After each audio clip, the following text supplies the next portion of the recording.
নমস্কার বন্ধুরা, আজকে আপনাদের সাথে শেয়ার করব বেসন, আলু আর টমেটো দিয়ে একটা বিকালবেলার বা বিকালবেলাই বলতে পারেন একটা দারুণ কুড়কুড়ে একটা রেসিপি।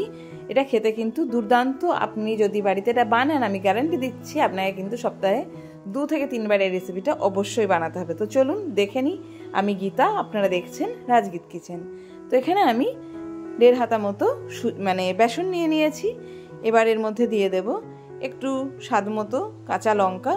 কেউ যদি চান শুকনো লঙ্কা দিতে পারেন, চিলি ফ্লেক্স দিতে পারেন। দিয়ে দেবো 1 চামচ জিরে আর 1 চামচ মতো হলুদের গুঁড়ো আর স্বাদ মতো নুন। আর এখানে দেখুন টমেটোগুলোকে স্লাইস করে নিয়েছি এরকমভাবে। মাত্র একটা টমেটো দিয়ে বানিয়ে নেবো এই রেসিপিটা। আর এখানে দেখুন বেসনের মশলাটার মধ্যে ভালো করে একটু জল দিয়ে বেশ কিছুক্ষণ ভালো করে মাখিয়ে নেব। আর মাখানোর সময় মনে রাখতে হবে যেন একটা বেসনের যে দানাও যেন গোটা না থেকে যায়, তাই জন্য বেশ কিছুক্ষণ চালাতে হবে। আর আমি কিন্তু পুরো রেসিপিটা উইদাউট বেকিং সোডা বা বেকিং পাউডার কোনো কিছু ছাড়াই বানাবো। এটা হেলথের জন্য খুব একটা বেশি ভালো না, তাই জন্য কিন্তু এটা আমি স্কিপ করে নিয়েছি। তবে আপনাদের যদি ভালো লাগে আপনারা কিন্তু দিতে পারেন। তো দেখুন এটা ভালো করে মাখাতে মাখাতে এটা কিন্তু এরকম টাইপের থিকনেস এসে গেছে। এবার চলুন আলুটাকে মেখে নিই। এখানে আলু সিদ্ধ করে নিয়েছি, তার মধ্যে দিয়ে দিচ্ছি কুচিয়ে নেওয়া পেঁয়াজগুলোকে।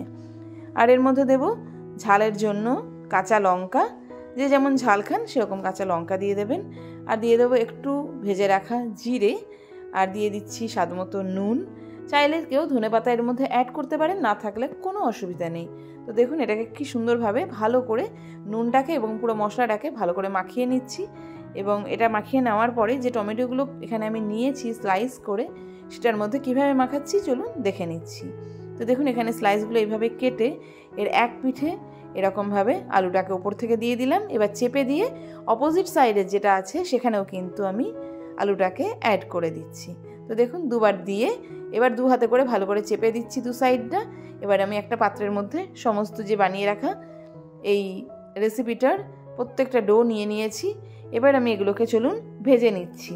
তো দেখুন এখানে মাত্র একটা টমেটো দিয়ে প্রায় 6খানা মতো এই রেসিপি রেডি হয়ে গেছে। তো এবার আমি যে বেসনটা মেখে রেখেছিলাম তার মধ্যে কিন্তু আলুর যে পুরটা আছে সেটা ঢাললাম এবং এর ওপর থেকে দিয়ে দিলাম চামচে করে এই বেসনের মাখার যে ঘোলটা আছে সেটা।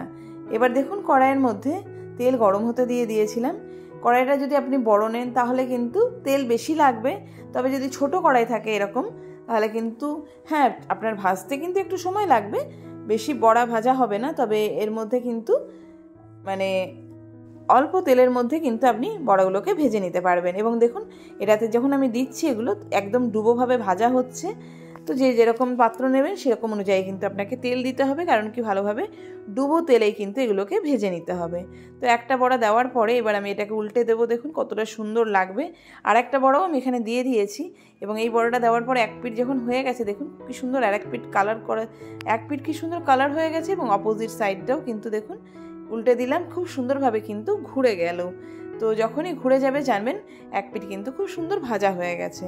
তো এটাকে আমি চলুন তুলে নিই। আর এটা দুপাশ কিন্তু খুব সুন্দরভাবে ভাজা হয়ে গেছে।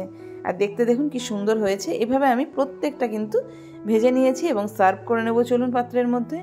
তো আপনাদের কাছে আমার একটা রিকোয়েস্ট, যারা আমার চ্যানেলে নতুন আছেন বা পুরনো আছেন, চ্যানেলটিকে সাবস্ক্রাইব করেননি, প্লিজ চ্যানেলটিকে সাবস্ক্রাইব করে দেবেন এবং আপনার মূল্যবান মতামত যেন আমাকে অবশ্যই জানাবেন। আপনাদের মতামত পেলে আমাদের ভিডিও বানাতে বেশি ভালো লাগে। কে কোথা থেকে দেখছেন সেটাও কিন্তু জানাবেন। আর সন্ধ্যাবেলা এই রেসিপিটা হলে তার কোনো কথাই না।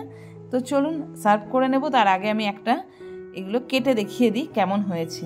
তো দেখুন এটাকে কেটে নিচ্ছি। ভেতরটা কিন্তু 100% কুক হয়ে গেছে। ভেতরে যদিও আলুটা দেওয়া ছিল, আগে থেকে সিদ্ধ ছিল, কিন্তু টমেটোটাও দেখুন খুব সুন্দর ভাজা হয়ে গেছে।